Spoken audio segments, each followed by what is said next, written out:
what is profitable but also meets the expectation of the customer.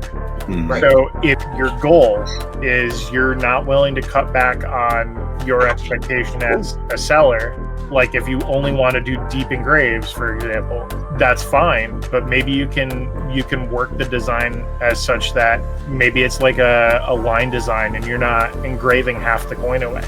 You're engraving the subject instead of the area around the subject. Mhm.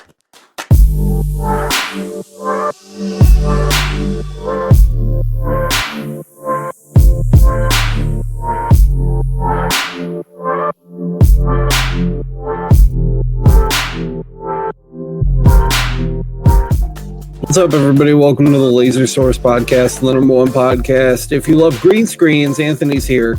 He's got us covered for tonight. Thanks for the visual, buddy. It looks really good.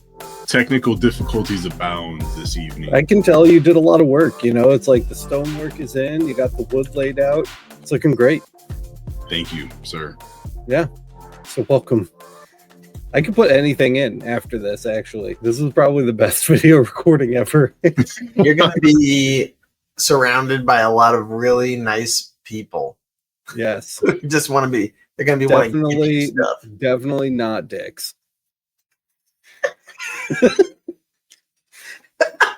What's up, everyone in chat? How you doing? Rough. I think What's his up, Ken? camera frozen or something. It was all this, 69.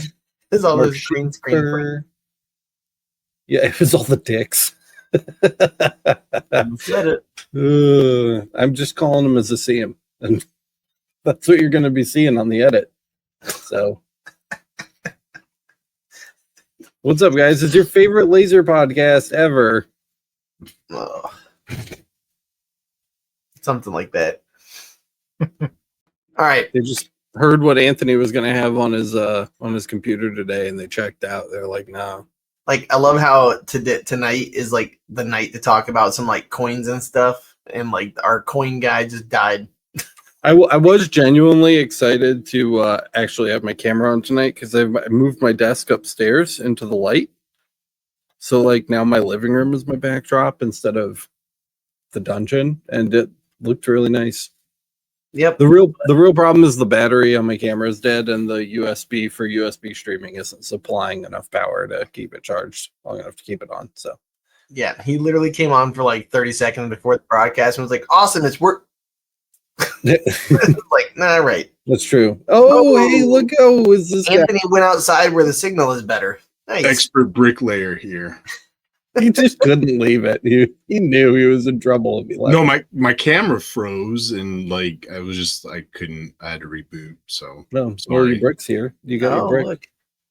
Bricked up. See, and that's where I was just saying, like, our coin guy died, and we're supposed to be talking about coins tonight a little bit. So You know what sucks about coins? Centering them. it does. It really does. I always have a ridge, dude. I don't think I've ever done a coin that doesn't have a little ridge like around. I do. I take a coin and I do like practice circles.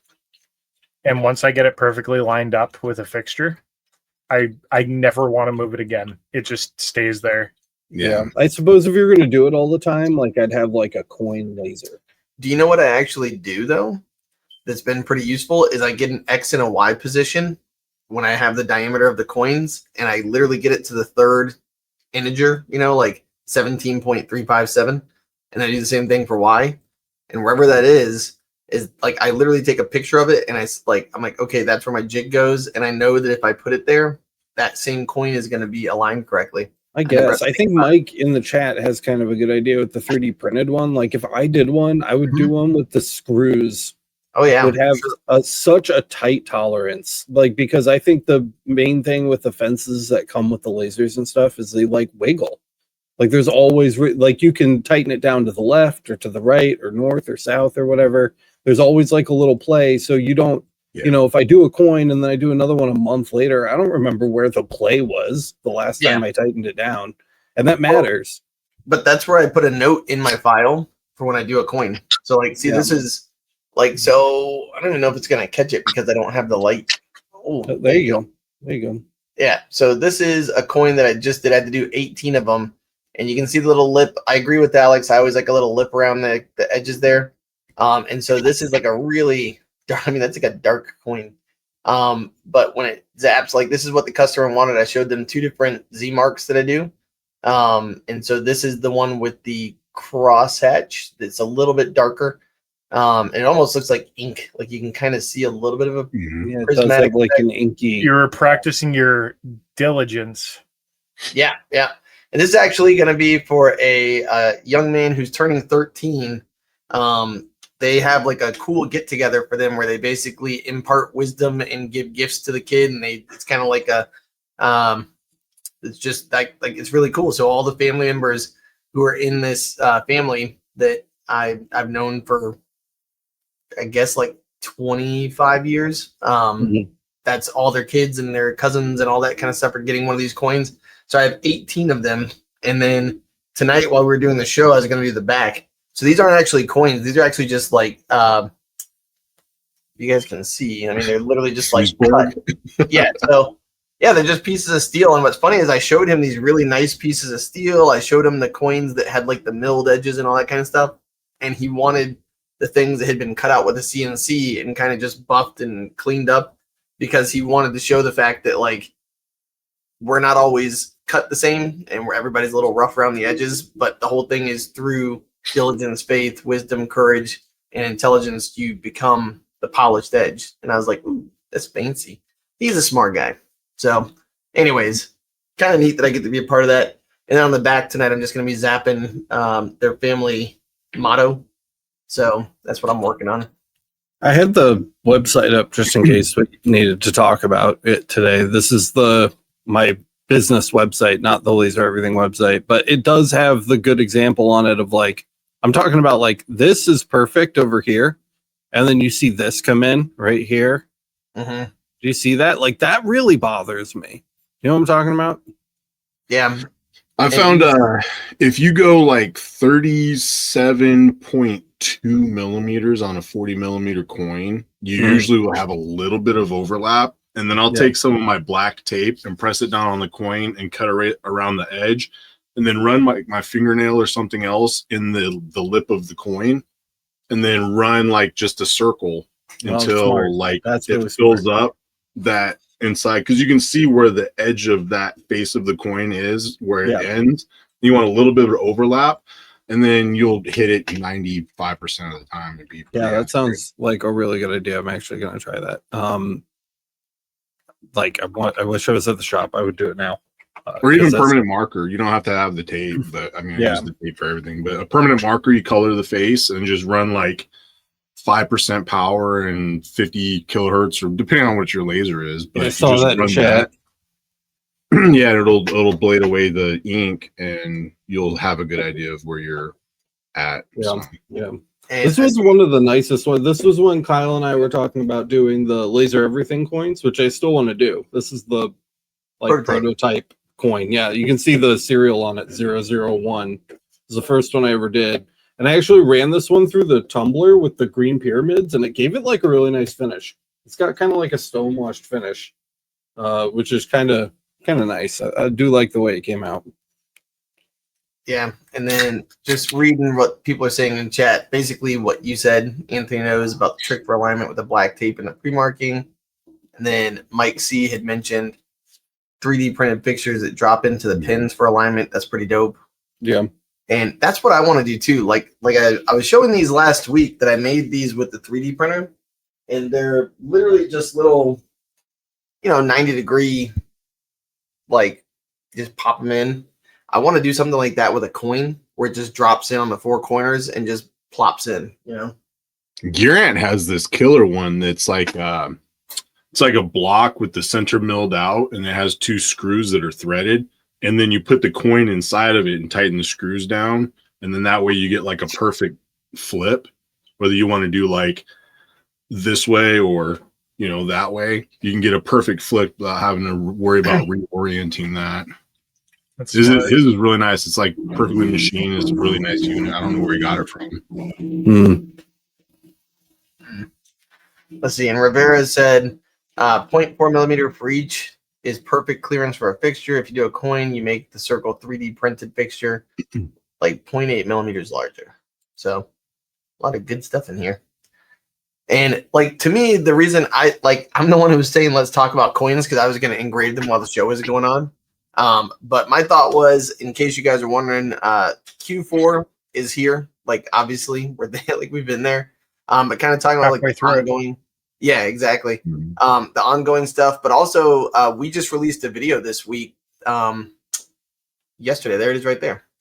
For the Galvo CO2 laser. So if you haven't gone to see that, like if you haven't thought about like things that you want to purchase for your company and you want to, you know, write them off at the end of the year, you're getting those orders coming in, you're thinking about what's coming up next. I thought about coins, Q4, and the fact that we do have the Squarespace that Alex started to show us last week too. That I know a lot of people still had questions about. So I figured those would be the three things we kind of talked about. And then Alex is fixing the ads. Thank you. Yeah, I don't like mid-rolls playing when we're live. If you're watching after the fact, you know, sucks to be you. Sorry. But if you're here live, you don't deserve to have our conversation interrupted with ads. So sorry about that. Yep, that's on me. But yeah, here's the video. It's a good one. It's pretty funny. It was and so quick and good. Yeah, it's a quick, good one.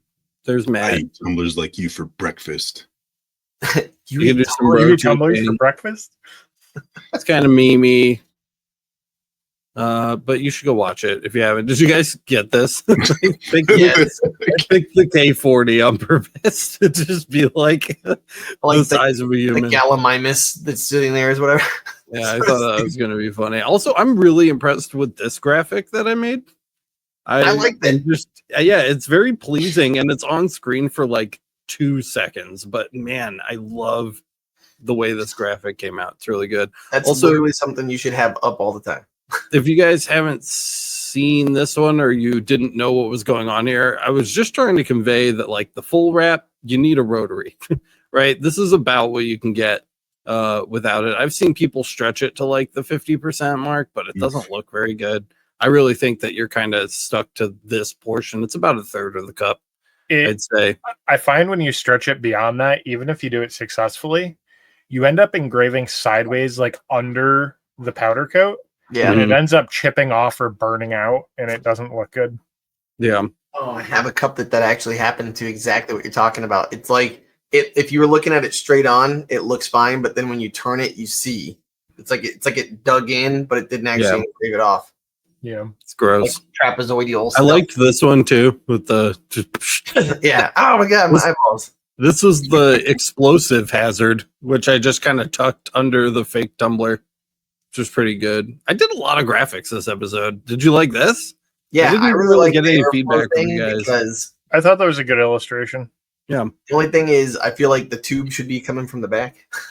Yeah, but I mean, how was I supposed to draw that? Listen, I want perfection, and I'm not giving you any feedback. That's all. Okay, great. That's how we make this happen. Yeah, wonderful. Yeah, that video is over 1,000 views already, so I'm glad. Yeah. And then that's one of the other things I was thinking about too. So literally with Q4 being here, if you are looking at getting stuff, now would be a great time. Taxes are coming up. It can be a write-off for the company and kind of help offset some of the costs that you might have, or the gains that you might have gotten. So just saying. And also with next year, I know the tariffs, I've read a lot about tariffs lately, but it's one of those things where until we actually see what happens, we don't know. So I've heard some people say, oh, it won't be a big deal. It's not a problem at all. And I've heard some people who are like, oh my God, the world's going to end. So just saying, I mean, it might be time. I think that if you don't buy a laser before January, when is it? January? Yeah, you're Lunar New Year. Lunar New Year is coming up right after the new year. So it's like, this is the time to do it. They've got people who are like working extra overtime in the factories right now. So anyone, I have very strong feelings about this. Anybody that tells you that it's not a big deal is misinformed. It's very severe circumstance for an industry that relies almost 100% on products that ship directly out of Chinese factories. So do ordering now, right now. Do not wait. That would be a terrible, terrible mistake.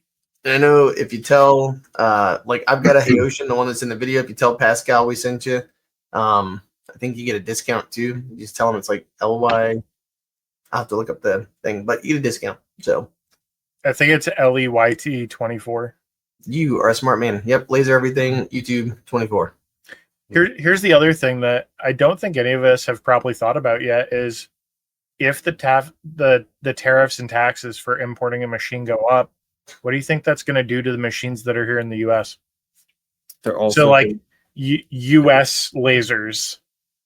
Yeah, spoilers. 99% of those are also not manufactured here. So No, That's not true. On Amazon, it said proudly made in the USA. That's got to be true, right?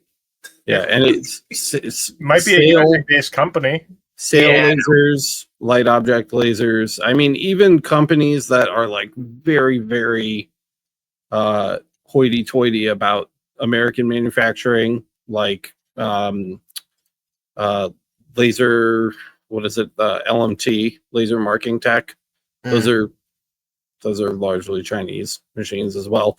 I think basically you'll have the option of like Sinrad, Coherent, or who's the big one that I'm forgetting that I'm blanking on because I'm having a stroke.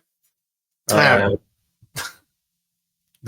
big one, the big thing. Everybody's like, oh, it's the big Michael Mullins. He's like, oh, I love this. Epilogue. God. There you go.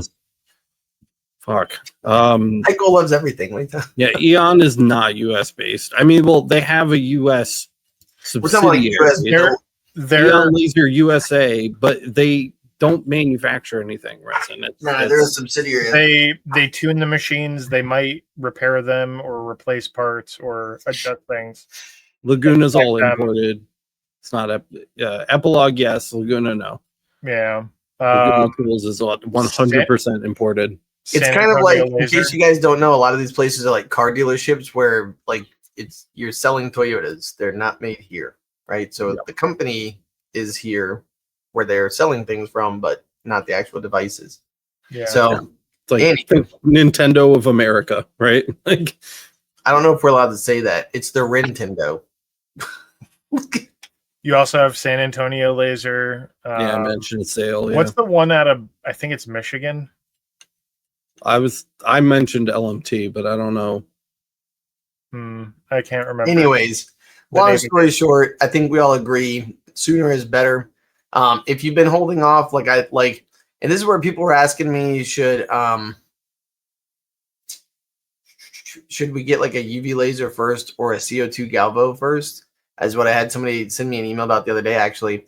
And I mean, love to hear what you guys think, but to me, it really depends on kind of like what your business is going for, like what direction you're going for. If you've got a ton of tumblers, I will tell you, they make them so fast. Like I made, like here's one right now that I'm actually drinking out of. Ooh, I don't have my lights on all the way. But like that's actually pretty fine detail, and that was CO2, and it made these in like seconds. And so literally in the video, I think I show you the setup and it's just like done. Like you just place it there. So yeah, I mean, if somebody already has a fiber and they're thinking about those two machines to expand their arsenal, I think the question is, does or will your business revolve around marking tumblers? If the answer is no, get a UV. If the answer is yes, get the CO2 galvo. Does your business revolve around doing glass? Yeah, that would be the flip side of that. Yeah. In which case you would be getting the UV. Well, I mean, I would argue if you're just looking to expand and you already have a fiber, if you're not planning on doing a lot of tumblers or doing them regularly, any other thing is going to be better on the. I can't imagine a better use case for even wood is going to be slower, but so much better, dude. Oh yeah, so no, it will be better. It will be better. But I will say. So for like making trophies too, though, like I've made a pretty good amount of money this year making trophies, and I'm trying to find like this right here. So I cut these on the CO2 gantry, right? So if you want to zoom in on this guy, I mean, these got made in about 10 seconds each after I cut them. So basically, I did these, cut them, I think they're 3 inches by 1 inch on the machine. I cut like 40 or 50 of them. And then these got zapped out in seconds. So That's where you can put it just like anything you're working with a bed with a jig, and you just slide them in there, change the name with variable text, tick tick tick tick tick tick, and it's killer. Kyle watched me make some Christmas ornaments last year for like new homes purchases. Are we talking about the UV? No, I'm talking about the CO2 Galvo. Why can't you do those on the UV? You could, but the thing is, you're paying way more money for something that's got a much smaller use case. I feel like like the CO2 Galvo with a 60 watt was, I think, like 6,500 or something like that, and so was the 5 watt UV, right? Damien. Yeah, but with the UV, Just I feel like you're paying for, if you can only have one. I feel like the UV, you're paying the convenience fee of being able to do any material. You open up your shop, but not being limited. Here's my thing: the CO2 Galvo has 100,000 hours on it, and the UV has 10,000 hours on it that you can use it. So you're gonna have to charge more for that use for the UV. I don't know. You're saying he's seeing UVs for less than 4K now. I get what you're saying about the hours of usage, but I would rather have a larger arsenal of potential projects up front rather than I hated being limited. I hated being limited when I only had a fiber. I hated being limited when I had a fiber and a CO2. There was still stuff that I couldn't do. Now I'm marking things like freaking PLA. You know what I mean? Like I could have never imagined. Just did a job for the engineer down the hall. He makes like fan cases. And they're just cases that hold fans, and they're all 3D printed, like the body. I'm talking about the housing, not like a case you put a fan in. And they're all 3D printed. He printed them all on a bamboo, and I was able to just like mark. It took like 35 seconds. Almost as upsetting as what Bunny Washer highlighted, which is we got 47 people watching and not very many thumbs ups. So hit that like button, guys. Let people know that you like it. So what do you think, Kyle? What do you think, Anthony? UV or CO2 next? I can see arguments for both. If you want to do a ton of tumblers, I would say CO2. But if you don't plan on doing a ton of tumblers really quickly, cutting boards. I do cutting boards with the UV. Yeah, I would too. Now that I have a 420 lens on my UV, that's unless it's larger than 12 inches. 420. It's a 300 millimeter. Yeah. 300, yeah. Oh my god. So now that I have that, and if it's smaller than 12 inches, I don't even use my CO2 anymore. I mean, a couple months ago, maybe, I don't know, it was like 2 months ago, Kyle and I were doing the lens corrections for the UV laser. And one of the really interesting things that we saw was, unlike every other machine that we had tested, and we spent dozens of hours doing this, the UV barely saw any dot size increase when you went up in lens size. It's almost static. It's virtually static. So being able to do like a 420 lens on a UV shouldn't be a big problem as long as you're not having focus issues. I mean, you should be in really good shape. Yeah, I didn't want to touch glass very well, but for wood, the detail is phenomenal. The speed is much better than if I'm using like my F210 or something. Yeah. So, I mean, I could make an argument that is like increasing the productivity of my shop, because I can have people come in and while they wait, knock out a quick piece of wood and it's done in 5 minutes. So, and you don't have to futz with a gantry. Yeah, alignment's a lot easier. The detail's a lot better. It's just all around. Really, it's a better tool personally. But do you have a hot take on this, Kyle? My opinion on CO2 Galvo versus UV Galvo has always been: do you do tumblers in quantity, or do you do a lot of small, medium, or quasi-large engravings on wood? And can that be done realistically on a CO2 Galvo? If you're not doing one of those two things, it really makes the case for the UV, in my opinion, because the CO2 Galvo, outside of wood and coated objects, there are use cases for it, just limited. But in terms of quantity projects where it makes sense to go out of your way to get a specific machine to make something more efficient, yeah, you know what I mean? You're kind of making the case that way. Whereas the flip to that, are you doing a lot of glass, pints, beer mugs, coffee cups, Or do you want to, and you have, or do you want to? Yeah. Do you have, what is your market looking to get from you, or what do you want to offer to the market? Or do you just want to be able to open your job shop at the beginning of each day and accept just about anything because you have like a 95% turnaround on, you know, what you can mark with your UV, as long as it can fit under whatever lens will mark that material. Yeah, I mean, I'm glad you mentioned job shops too, because not everybody's running a job shop. A lot of people are just making products with their lasers, and if your product dictates that you have one or the other, then obviously that's going to be what you need to go for. Are you product driven? Are you looking to do quantity of something and provide that to a wholesaler or a store, or do you mark 400 of something and stock it for an Etsy store, whatever the case may be? Or do you do job shop stuff? Do you open your door at the beginning of every day and you're looking for people to bring stuff in? Yeah, it really, I guess that is a super huge point. So it really depends on your focus. The answer isn't going to be the same for everyone. And just like the same reason why every brand of laser, every model of laser the safest ways isn't out. perfect for everyone, you know? No, like literally, Alex. I held a strong opinion. I did. Alex was like, "Fuck you, UV," and I was like, "I think CO2." And these two were like, "Diplomatically, I believe that if you were to consider yourself as a laser and recognize." No, I'm pretty sure Anthony backed me up. Anthony backed up for sure, but I don't know what he was backing up for. I don't know anymore.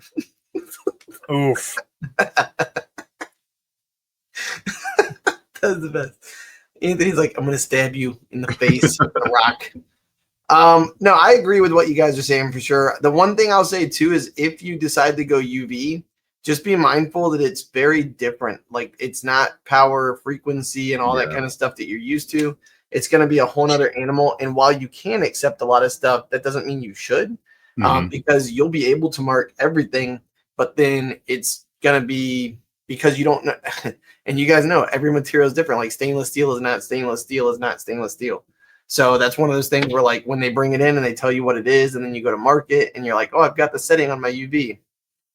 Just be mindful. But Resin mentioned that she has a CO2 gantry, and that's a huge subset of people too. If you have a fiber and you have a CO2 gantry and you're not doing a shitload of tumblers, you've got that wavelength covered. So get the third wavelength, Oh yeah, for sure. Mm-hmm. Yep. I will say the CO2 Galvo was actually my last laser that I acquired, and it was mainly for fundraising, like the cups, which is the main project that I do with fundraising with high schools. So and I will say too, it's definitely the scariest laser. Like I said that in the video that got released yesterday.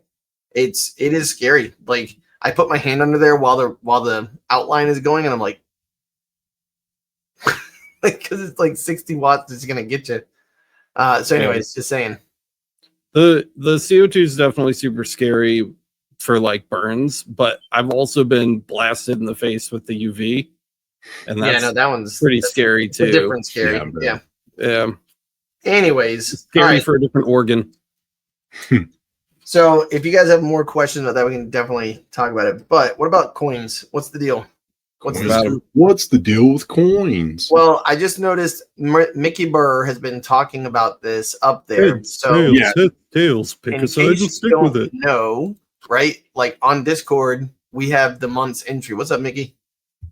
So what's the deal with coins on our Discord? Oh yeah, what's good?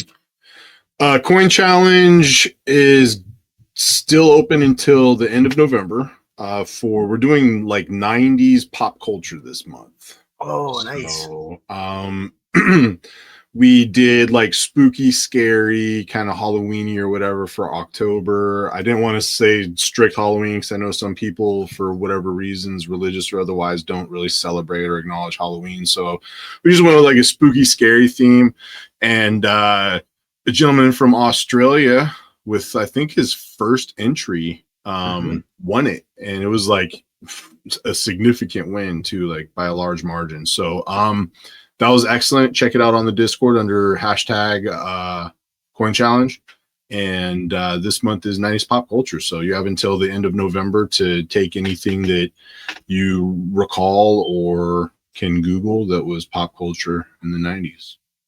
Noise. Was the or can Google for Bronson? Yeah, he's like 90s. Wow, 90s. You guys were alive back then. You mean in the 1900s? What is this? Yeah, What a piece of crap. It's So, a different time, let me tell you. yeah. I'm gonna cut like 30 holes in a coin and then wire a bunch of LEDs into it and make it a light bright. Nice. That's actually a great idea. Yeah, thank you.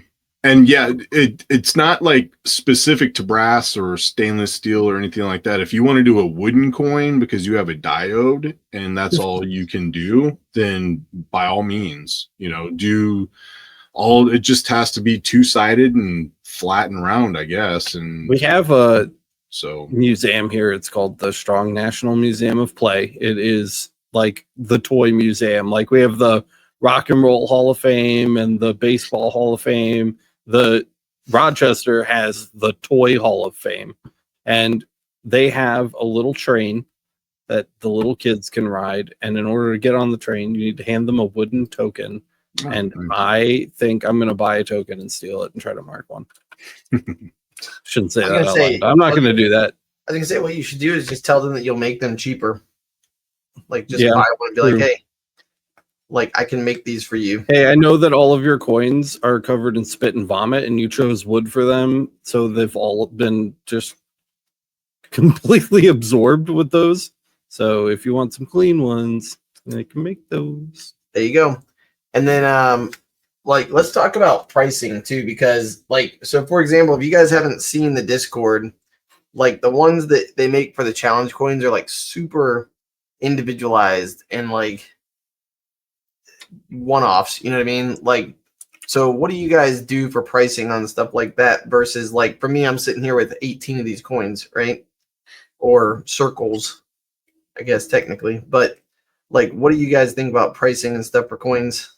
I've only commissioned one coin so far for an actual customer, and I think I charged $30 for it, and I was including a design fee, basically, because it was something he was just like, I want this, this, and this, and then I laid it all out for him.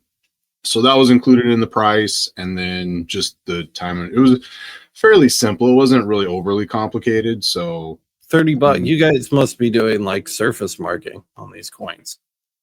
This one was maybe half a mil engraved. It wasn't strictly surface, but it was like What was the runtime? 10 minutes aside, if that. So Not bad. Like I'm pretty much running it $1 a minute. Like I told the guy that my shop time was $60 an hour, and then he came over and we ran one coin together. And he saw that it was going to take like 30 minutes a coin, or well, like 35 minutes a coin. And I told him that I would do the artwork for free because his wife had already kind of put the project together. I just needed, she made it in, what's the thing that everybody uses? Canva. But it wasn't a very good, high quality image. So I just took it and kind of found images that were similar, but fit laser engraving better. And then did like outlines on it. So it's actually pretty cool. now I could see a situation like that where you said you're doing what, 18 of them?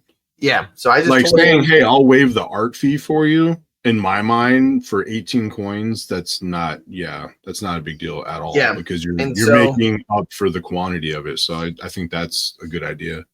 yeah, and so that's what I did with this guy. And plus, like I said, I've known them forever, and it's something that their kids are gonna get, and like all the kids in the family are getting. And the nice thing too is he owns a business here in town, and so I told him, like, he was like, "Listen, dude, you deserve $40 an hour or $40 a coin." And I said, "Well, why don't you just do this? You pay me 35, and then what you can do is just promise me you're gonna make an order for the business, for the shop." And I'm hoping to do like some hats for him or some like bottle openers or something like that, because he has like a pretty significant presence. Like their family owns multiple restaurants in our town, And so I told him, I said, I do name tags, I do all kinds of stuff. So like the next time, or for Christmas gifts, even for your people, your employees, I got you. And he was like, yep, we'll do that. So basically we agreed. He saved $100 on coins basically. And I'm hoping that that'll lead to kind of like foot in the door for doing some B2B stuff. Oh yeah, it sounds like you Sound is that Alex's? What? Oh, that's your Roomba. No, I'm just kidding. I was like, what? So anyways, I mean, what do you guys think pricing wise? Oh, dude. I don't know. Oh, yeah, that's Alex. What? Your background noise keeps speaking. I don't know. Talk. What would your pricing scheme be, Alex? Is it done making noise? I don't want to fight the noise. Yeah, you're better now. Okay. I was just going to say I've never charged for a coin, but if I was going to, it would be a lot because I always do coins super deep and they take forever. So, I don't know. Well, and that was one of the things that he came over and saw. Like, we actually did do a deep coin because he wanted originally for like the depth engrave and to have the words stand up along with the images. But then he saw how long that took. Like, he sat here with me and we were talking because, again, I've known these people since high school. And he was sitting here talking, and he was like 30 minutes in. We stopped it, like we hit pause, and I was like, "Yeah, you can see where we're at with 30 minutes." So I said, "You're doing this times, $1 a minute times 18 times every coin," and he was like, "Nah." So then we did the Z-Mark Black, and he saw what that looks like, and he was like, "Oh, dang, that looks awesome! Like that's literally what I want it to look like." So that was it. We actually have a question that leads to directly face first into this. Just purchased a 100-watt MOPA and want to know what the average time on coins is. So 70 millimeter lens on that beast, like 8.5 seconds. Yeah. So here's the thing, right? So are you doing like a background fill where you're cutting away the background to leave a surface object? Are you just doing an outline of a shape? Because that could take like 15 seconds aside. Or are you doing a 3D depth map that could be anywhere from 25 minutes to 2 hours per side. Yeah. It really depends on what you're doing. So that has a lot to do with setting expectations and trying out different things to know what you're okay with spending time doing. Mm-hmm. And if you're selling them, which leading back into our topic here, what is profitable but also meets the expectation of the customer? Mm-hmm. So if your goal is you're not willing to cut back on your expectation as a seller, like if you only want to do deep engraves, for example, that's fine. But maybe you can work the design as such that maybe it's like a line design and you're not engraving half the coin away. You're engraving the subject instead of the area around the subject. Mm-hmm. Sometimes you can't do that and still get what you want to across. But practicing ways to make a project fit the customer's goal, but not spend 5 hours and giving that time away because the customer can't afford that kind of a project is also just unrealistic for your time, right? And that's where I was going to add. Like, so that's where he came over and I said, "Hey man, do you want to come play with the lasers one day so we can figure out what's going to work for you?" And he said, "Yeah." And so these are literally just steel blanks that were cut. So there was a guy in one of the groups that just was like, "Hey, I'm selling 50 of these. I've got them ready to go boxed up." And I think they were like a couple of bucks a piece, but they're like really thick and chunky. They're already nice and cleaned up a little bit. But they are just plasma cut stainless steel, but they engrave super nice. Kyle and I have used them with training purposes before when we've done trainings. He's seen them in there. But I showed him the stainless steel coins. I showed him the coin like Alex has up on the screen right now, which you guys can see has like the knurled edges and stuff like that. That's from was it Bouille Swiss? Yeah, Bouille Swiss. So I showed him those and he liked them, but he wanted something more significant and hefty because again, this is symbolic. And he was saying he wants these things to have like the weight of consequence, like when you have them in your pocket. And I was like, man, you really think about this. So just to show you what I designed, I'll kind of show you guys this. So basically, all I did was I made a circle within a circle, did another circle. I mean, you guys have seen these kind of things before. And so the first question was, couldn't you have just traced her design, is what Gear Ant had said right here. And the answer was no, because she was using Canva for free. So the good news was it was really sweet. She gave me a really nice design. But the problem was the free Canva only gives you something that I think is like 140 DPI. Yeah, so it was really grainy. It was garbage when you got into it, but it was perfect for what I needed, which was an idea of what they want. So they literally had these 5 words in a circle. They had a chess piece. They had the lion with a spear, because that's one of their family crests from ages ago. The anchor and the book. And I didn't get all of the meanings for why they chose them, but hey, that's what I got. And so the nice thing is when I went in here, the other thing too is I've already got the next thing in here. So this is already centered and framed and ready to go. So I never have to move my jig, and I just do that, and I'm already ready for the next engrave for the backside. Nice. So that's just one of those things where everything is nice and centered together. It doesn't look centered, but it is, because these R legs shoot down far enough. So I literally had to sit there and measure that like 3 or 4 times to make sure. But for the Desperto Ferro means like through fire. That's how you're forged. And so basically on the backside, I told him we could do an engrave where it's got some texture to it. So that's going to be our deep engrave with 6 passes, which doesn't take very long. And then after that, it's I'm hitting it with the Z-Mark Black to give it give that texture some color. So I think the backside total takes about 4.5 minutes, and the front side took 28 minutes. So total about 35 minutes. And that's what we came up with, like Kyle was saying, like, because if you were to burn that away, all the stuff that's blue, and get the depth that you want, that he wanted originally, and color, I would literally have to dig away depth, then I'd have to color it. And like Kyle said, that's way out of the price range for what these were going for. That might start cupping up like a pepperoni too. So yeah, absolutely. I had that issue with some. They didn't look as thick as the ones that you have, but I was trying to make a coin on a similar type deal, and yeah, it just cupped up and turned into a little pepperoni. So yeah, and the nice thing too is what's really cool is I went online, and while he was sitting here next to me, we found the graphics. And then all I did to make these things pop in the design was I literally added this spear. Like I just found a spear outline and then combined them using a Boolean union, and I cut out where the paws are inside. And then I just did a what do you call it? What's the O? Offset. Thank you. Offset. And I went out by point, I think it was like 0.1 or something like that. So it looks really big. It looks really nice. The book, the same thing.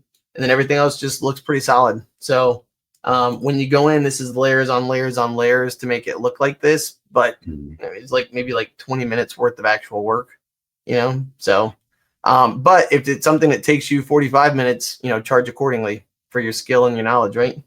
So, yep, that's pretty much it. So I figured I'd just share that with you guys, how that came to be. That's good too, man. I like it. Thank you. And there's a couple other things I starred in here that people had asked about. So Ian said, I base minimum 3 times cost of material up to 20 times depending on the cost of material, quantity to order, and the complexity of design. Yep, for sure. Depends on the material. Brass average is 30, but up to 50. And then Clifton said, I'm a very frugal person, and those price points sound right on when we were talking about like the 30 to 40 bucks, you know, for what we did. And then, this is what Bunny had said. Designs can be adjusted. Just engrave the logo black. Don't engrave the background black. Right. And we looked at that, and that's one of the other things that we looked at too. And he just didn't like it. Didn't have the same impact. So he was willing to pay the extra difference because he wanted the impact. Like when you look at that black coin, you literally have to like tweak it to get the angle right. So pretty cool. When I do coins, I typically do one with like a deep engrave around the design, and then on the opposite side I'll have like just the design engrave, so there's that contrast and you can see kind of both on the same coin. So I think that'll look great on what you're talking about. Fits right in. Bunny, when the customer wants something you don't want to do, charge 3 times the cost. They'll pick me up. But Wash knows how to turn people away from doing stuff he doesn't want them to. Yeah, I mean, honestly though, that's literally a real thing that people do. Like if you've ever, for example, I know a friend of mine does concrete, and someone wanted them to do a concrete pad that was on the back of a, like, basically where the steps come down from the top, from the second floor. And it was like a 3 foot by 5 foot thing. And they were like, I don't know, $1,000. Like, the lady was like, are you serious? And it should have cost maybe like $300, but he just didn't want to have to get a crew, go out there, clear this, it's a lot of work for like $300. And for somebody out there that they're hungry, they want that $300. But for him, he was just like $1,000. And she paid it because she just wanted it done quick. And he was like, oh, well, okay then. So there are people like that. You're paying for that, inconvenience. It's like reverse opportunity cost. Yeah. Let's see. So Mike C said, I haven't seen that faceted edge style before. Yeah, the Bui Swiss or Swiss Bui coins are the best, is what Bunny Washer said. He makes knurled edges. He makes diamond edges. He makes the slotted edges. God, he's got like, I think he's got like 4 or 5 patterns that he uses on those. And they really do add some like niceness to what, like a nice final touch to what you're working on. Yeah. When I'm pricing stuff out, like anything from short to long projects, you can't forget to factor in your non-lasering time. If you're spending 3 minutes doing artwork, that's one thing. But if you're spending 15, 20, 30, an hour or 2 hours doing somebody's artwork plus revisions, you have to factor that in, because that's just a ridiculous amount of time to be giving up.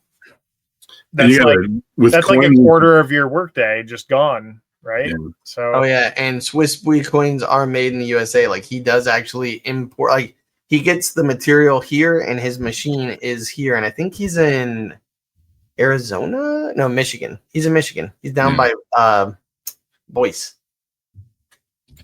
There's another one. Keep in mind, remember, there's a Canadian one too that's pretty good. Umbry? Umbry, yeah. People were talking about wanting different sizes. Umbry does them. Oh yeah, Bunny Washer literally said Canadian. I thought that was from like Ohio or something. I think Umbry's Canadian. I thought he was American too. But Bunny Washer said, you want a meaty coin? Umbry has them 38 mil by 5. Well, maybe it was Swiss Bui. That was one of them was Canadian. Nope, Swiss Bui is in Michigan, because like Boyce and I looked them up, and he's like, "Oh, I should go there one day," and I was like, "Yeah, man, go." Huh. Well, there you go. Here's another one, guys. So he's in New Jersey. Yeah, need some coin blanks. Ooh, and that's Umbry's where I got that cool semiconductor coin. Yeah, they're really expensive. Those are so cool, though. 70 millimeters. Sweet Christ. Yeah. These are the big boys. So if you want some big ones or some different sizes, I saw 40 millimeters in chat. Umbry has those. Yeah, I've also seen him. Like, I think he had like nickel plated ones one time or something like that. Like some really different coatings and like mirrored stuff. Ooh, what's that?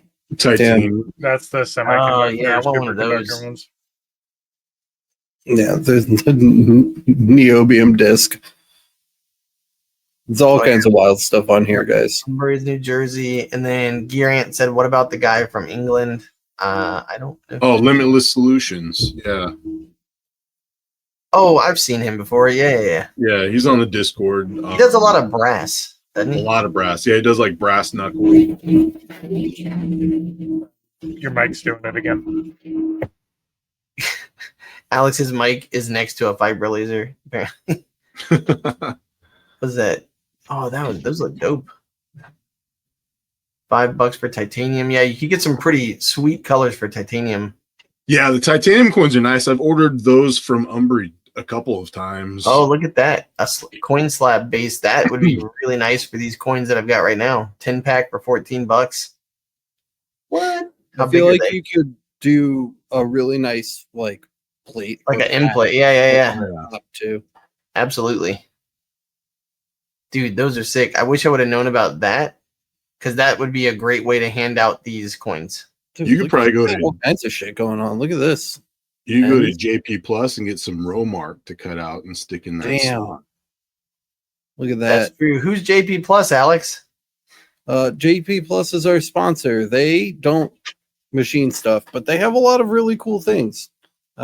Let's see if we get any instant inspiration. Oh, equipment specials. What? Whoa, look at that. Stay tuned for more deals. Flux Beambox. I've never even heard of the Flux Beambox before. This is interesting. The Beambox. When it came out originally, it was like a competitor to like the K40, but better. Yeah. A lot better. I just got all my tumblers out from them. These are really nice. I really like these actually. The Johnson Plastics Plus tumblers. Note they don't have the weird, ugly like ribs on them that the Polar Camels have, which drive me absolutely insane. Also, I started shooting a video about these holographic ones, but then I realized that Jackie sent me a bunch with like giant squares already engraved into them. I'm still gonna mark them, but I just haven't brought myself back together yet from Putting the all shock. the naked mannequins. Yeah, no, I just like was really expecting some blank ones, and I'm pretty sure she warned us that she was going to send the square ones, but Yeah, I wasn't expecting it, so I was like, I don't want to do this, but I'm still going to do it because I've already started. Right there, go over to the marble and acacia wood coasters. Like right there. Yeah, those guys. So these, if you want something to sell at Christmas time that sells super freaking easy, you mark the wood side. It's got the real classy marble on the other side, and you can get them in white or in black. These things engrave so fast on literally any laser, and they always come out looking nice. So Yeah, just saying, it's so easy to get like a good. Sorry, Alex, you're muted, bud. Yeah, these are beautiful. So these are $13 for a 4-pack. You can literally sell these for $40 all day as a 4-pack that are like done, or you can sell them if you want to give them like a discount for like 35 or something like that. It's a really easy turnaround, and you could like I usually keep like 4 or 5 of these in my shop that I've got. And then the best thing is realtors. Realtors love these. Oh yeah. Because they just look nice. It's like, hey, what color is their furniture going to be? Oh, sweet, black. Bam, done. So, yeah, good stuff. anyways, thanks. They also have the saddle collection coasters too, which are super nice. Yeah. Oh yeah, and you can save 15% when you use our code. Alex, YLR-ZDF. But if it changes, check the description below. That's fair. That's fair. All right, so oh my god, we're an hour in. I thought we were like 30 minutes in. Holy crap. Okay, well, my bad. We spent a lot of time arguing about UV versus CO2. You mean the right laser versus the wrong laser? Yeah, it's nice that you can admit you're wrong. I didn't say I was wrong because none of you guys said that you were right. Oh, look, because we're getting close to the end of the show, Alex is wanting to talk about laser everything and the different ways that you can support us besides showing up for the show. I bet you that's what he wants to talk about. Here's where you can find the Laser Master Academy. There's all kinds of supplemental course guides. We've got the community. We've got the Discord. There's also the actual Laser Master Academy, which I don't know if he's going to pull up or not. But there's, yep, there it is right there. Clicky, clicky. And it's really cool. We've got tons of experts in here. Kyle is there every day answering questions. Anthony is there. Mark Garrett's is there. Vinny is there. My God, who else is there? Our boy Al. Oh yeah, Al! My God, we got tons of experts in there every day helping out. Laser geniuses. Yep. So the nice thing is there's all kinds of stuff that you can see for free in the visitors center, and then you can for a small amount every month you can boost up your levels and go in there. There's also we've got the courses that we've been working on that help you figure out how to start your business from scratch and get going, as well as picking the right laser and all that kind of stuff we've been talking about. So literally all the things. And then the best part is if you've got questions about anything business related, if you've got questions about anything, basically it's like being here on the show live, except all day, per day. So just saying, yep, lots of stuff. All right, what else we got?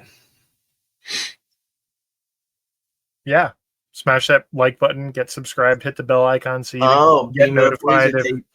Oh, yep. We also got Anthony.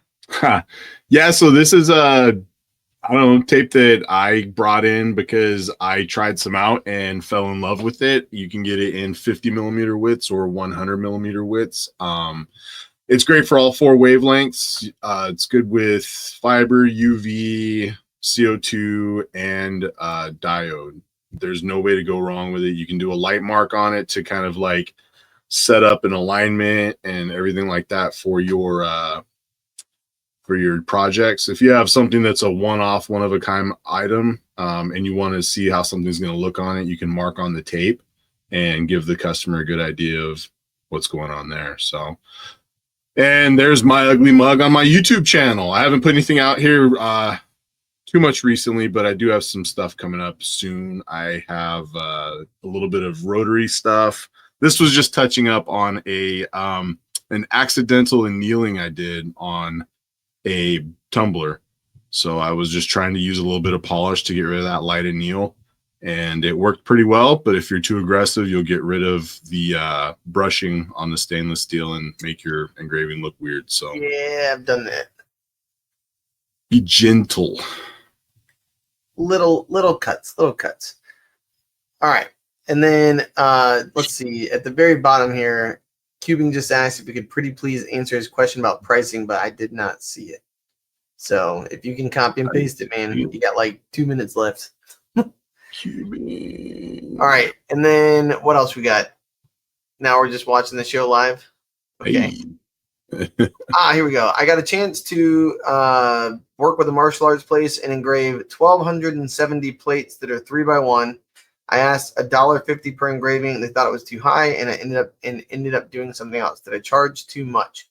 It depends on what they're doing in that 3x1 space.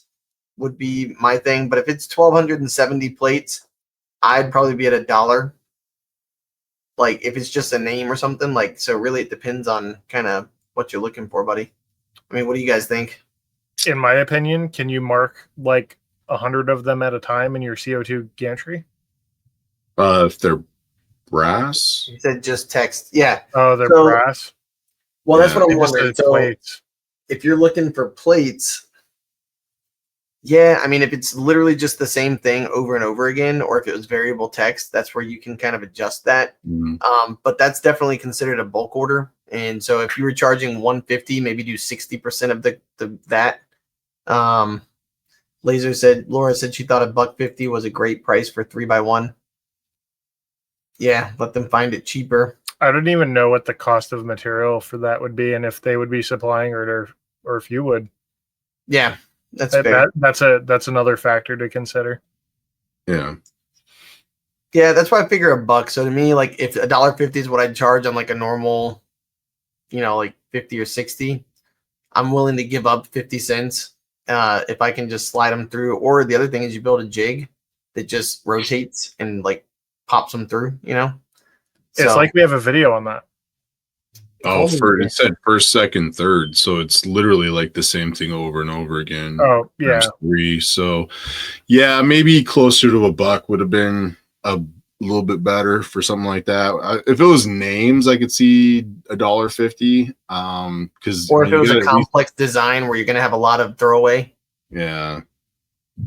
Also, were they supplying it? Like, are you saying it's $1.50 for like supplying it and doing the engrave? Because that'd be fair. That'd be very fair. He said he was providing, and I was charging 20% more than what I was buying the plates for. I mean, 20% markup's pretty standard.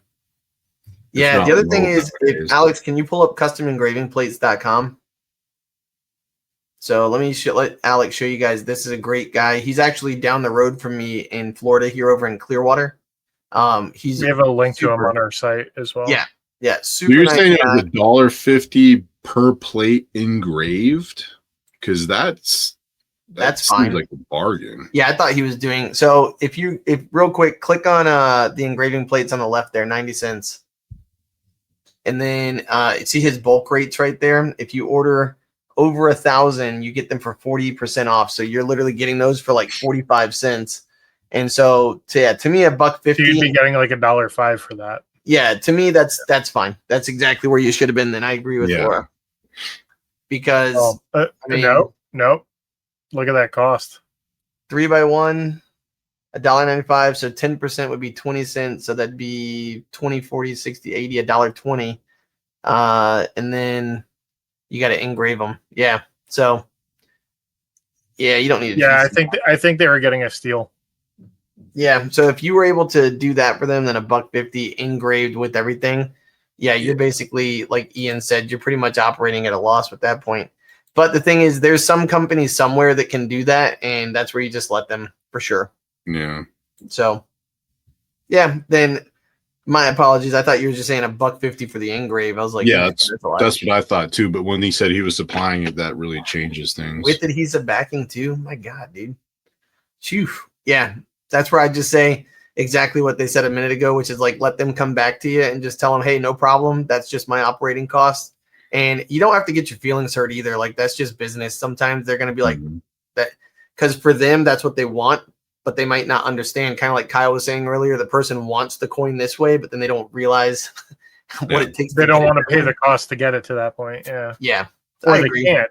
Maybe it's just not in their budget, but yeah, because that puts you at like 80 cents in your pocket per one, and that puts you at like $1,000 straight up, right? If it's 1250 times 0.8, then you just made $1,000. So that's not bad.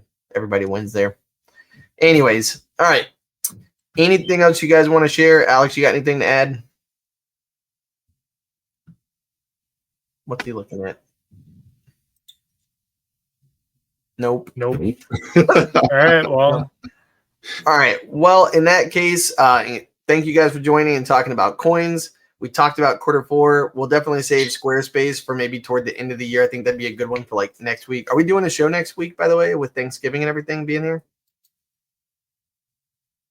Let's see what he says. Wait a minute. Looks like yes. I don't know. IDK. All right. Well. Well, if you want to know about what we're doing next week, join the Discord and you'll get an announcement if we go live. There you go. Yep. There you Join go. us on the Discord for sure. Check out the coin challenge. Yeah. Yes, please. We've only had 5, 6, 7, 8 submissions per month. So anybody who wants to join and show off their coin making skills, I mean, we're a real friendly group there. There's really no judgment. Like, it's all just it's a great atmosphere, very chummy, and we're all about sharing and helping and learning. So yeah, for sure. Let us there it is. There's the winner right there. Boom. Yeah, that was so freaking cool, dude. My God. And then do we have a Discord link? Yeah, it should be in the bottom underneath us. That was Gearant's that deal I was telling you about right there, that clamp. So you can just flip the coin 90 degrees either or 180 degrees either way. That's pretty sick. Cool. Yeah. And then the other thing, let's see, invite people, copy. Oh, Lord. All right, so I'll invite people. I'll put the link into our actual chat here in a second. There we go. Copy. Here we go. Oh, yep. Alex already got it. God dang it. He's too fast. All right. So I think that's everything. And then the other thing too is somebody just said something. Oh, are we doing a Black Friday show? That's a really good question. That'd be a good live, I think. Keep an eye on the Discord. If we do anything, we'll announce Maybe it. that's what we do next Tuesday. We shall see. Yeah, that'd be a good one. All right. Well, thank you guys for joining us. We appreciate you. And if everybody's good, we'll see you in the next one. Have a good night, everybody. See you on the Discord. Bye, Laura. Bye, guys.